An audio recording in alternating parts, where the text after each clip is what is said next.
Okay, so parami na po ng parami mga tugtugan dun sa banda namin. That's why kailangan kong pumarito uli sa likuran, no? Para at least kahit papano medyo peaceful. Less noisy, kumbaga, no? Okay, so ito pong pag-aaral natin to, I just want to go straight, you know, doon sa pinakapuso ng ating pag-uusapan. Yung presensya ni Jesus sa bawat believers. Napakahalaga po niyan. Yan po ang madalas na alam natin since naging Kristiyano po tayo, Jesus is always with us. Wala naman pong duda roon. Pero kapag ka nandyan na yung mga pagsubok, mga pinagdadaanan sa buhay, medyo nalilimutan mo yan. Huwag kang magkakaila. Nalilimutan mo yan. Pero si Jesus hindi umaalis sa atin. Lagi po siyang nandidiyan. Okay. So, meron pong tatlong magbabarkada. Si Meshach, Shadrach, Abednego. Ito po matatagpuan sa Old Testament sa akyat ni Daniel, no? Si Daniel po actually kabady-bady nila, isa nilang dabarkads, no? Pero during this time, si Daniel was already promoted. Promote siya ni Haring Nebuchadnezzar, if I'm not mistaken. That's why, o King Cyrus yata, I'm not surely familiar with that. Who's that king who promoted him, then he assigned him somewhere very far from the Dura compound where it all happened, no? Itong pag-uusapan natin.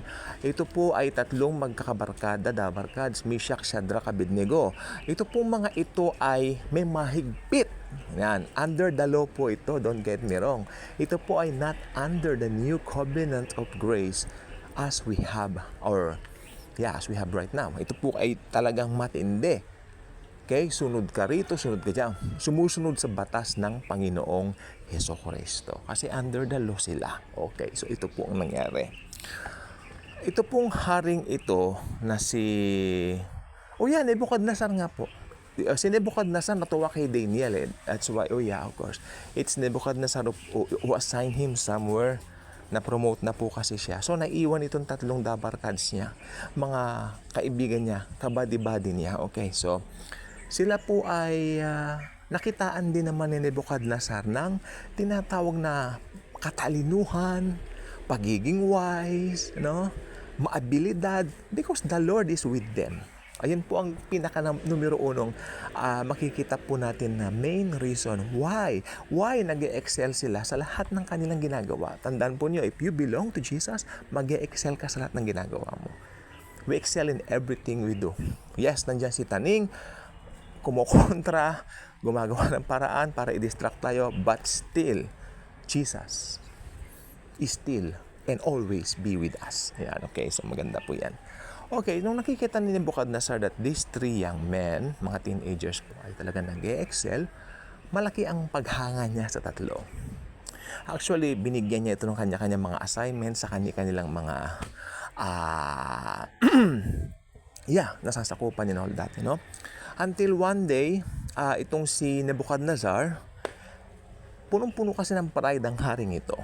Full of pride si Nebuchadnezzar. Sabi niya, ito na ang aking mga na-achieve. Sabi niya, I have a lot of achievements already. So, karapat dapat lang, ayan, sabi niya sa sarili niya, magpapagawa ako ika ng mataas kong rebulto. So, nagpalilok siya ng kanyang rebulto. Mostly, gawa po siguro sa kahoy na malaki, no? O bronze, whatsoever, hindi natin alam. Pero isa lang pong sigurado, rebulto niya yon. Okay. At nagpa-instruct siya din sa kanyang mga satraps. Mga satraps means, ito yung kanyang mga alila, mga alipin. Sabi niya, sabihin mo sa buong nasasakupan ko na kapag ka narinig nila yung kling, kling, kling, parang bell, no? Lahat luluhod at sasamba dito sa aking larawan. Wala po ba kayo napapansin? Yan ang magiging, ito po ay anino nung mangyayari sa Great Tribulation doon sa Antichrist. Ipapasamba ng Antichrist yung kanyang rebulto sa pamamagitan ng false prophet na kanyang uutusan. So, talagang may parallels po, ano? Okay, balik po tayo dito sa pangyayaring ito sa tatlong magkakaibigan nila sila, Shadrach, Meshach, Abednego. So, ito po, no? Sabi niya, lahat ng makakarinig ng kling, kling, kling, they should fall down and bow their heads. dito sa aking rebulto. Yan. Narinig ito ng tatlo.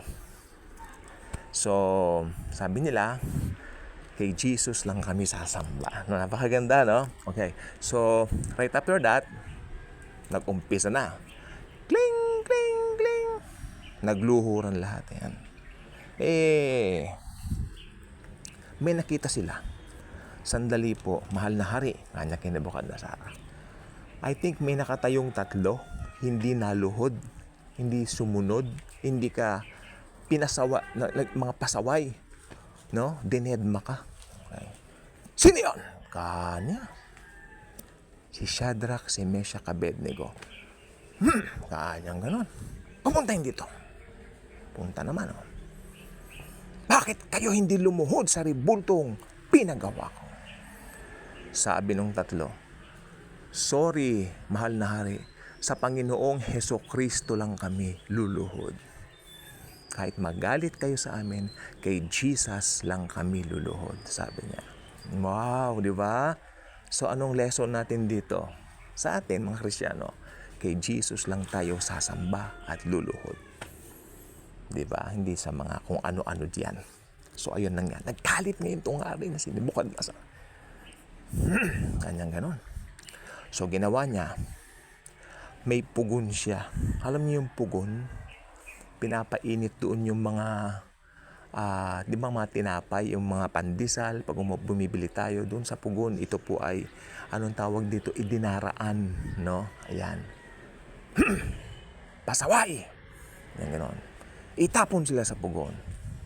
Alam niyo po ba, sabi ni Nebuchadnezzar, sandali, painitin niyo pala yan ng 7 ulit. Yan. Ibig sabihin, mainit na yung pugon, 7 times pa nilang pinainit kaysa doon sa usual na kainitan nito.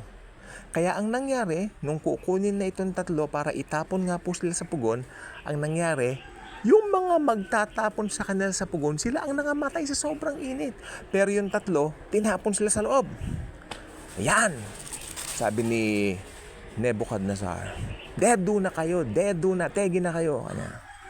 Yan. Tapos na ganyan, silipin ko nga, kanya. Sumilip ngayon si Nebuchadnezzar. Sandali. Tinawag niya yung alila niya, alipin niya.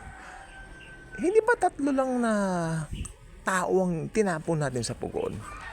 Bakit nakakakita ako ng 4 na tao? At yung isa ay parang Diyos. Sabi niya. Wow! Coming from the mouth of Nebuchadnezzar, na unbeliever. Sabi niya ganyan. Natakot siya. Tapos sumigaw na si Nebuchadnezzar, Meshach, Shadrach, Abednego, magsilabas kayo. At lumabas po yung 3 mula sa pugon. At sabi ng Biblia na hindi man lang sila napaso, hindi man lang sila nag-amoy usok, ni konting galos, wala sila. Alam niyo, totoo po yan. Kasi i-break ng kapangyarihan ng Panginoong Hesukristo yung natural law. Sa natural law, pag nilagay mo ang kamay mo sa init, mapapaso ka. Pero sa law, sa kapangyarihan ni Jesus, sa grace niya, mabe-break lahat yan. Remember, Jesus is the creator of the universe. And mula noon, sabi niya, lahat ipinag-uutos ko, sasamba na kayo kay Jesus. Yan. Nagpagawa siya ng degree. Ang Panginoon ng 3 ito na si Lord Jesus, ang tunay na Panginoon. Yan. Si Jesus lamang ang inyong sasambahin. Ganon din po sa ating mga Kristiyano. No? Marami pong temptation, nakapaligid, si Satan nagawa ng paraan, pero deadmahin natin siya. Kay Jesus lang po tayo mag-focus, sapagkat si Jesus, He gave Himself for us para magkaroon tayo ng tinatawag na Zoe life. Ito yung buhay na walang hanggan. Buhay na walang hanggan na magsisimula the moment we receive Him as our very own personal Lord and Savior. Kaya kung hindi pa kayo nakasubscribe sa channel na ito, I invite you to do so. Click the notification bell, share the video, share the wonderful love of the Savior, the Lord Jesus Christ Himself. Malapit na ang kanyang birthday, kaya thank you, and Jesus truly loves us all.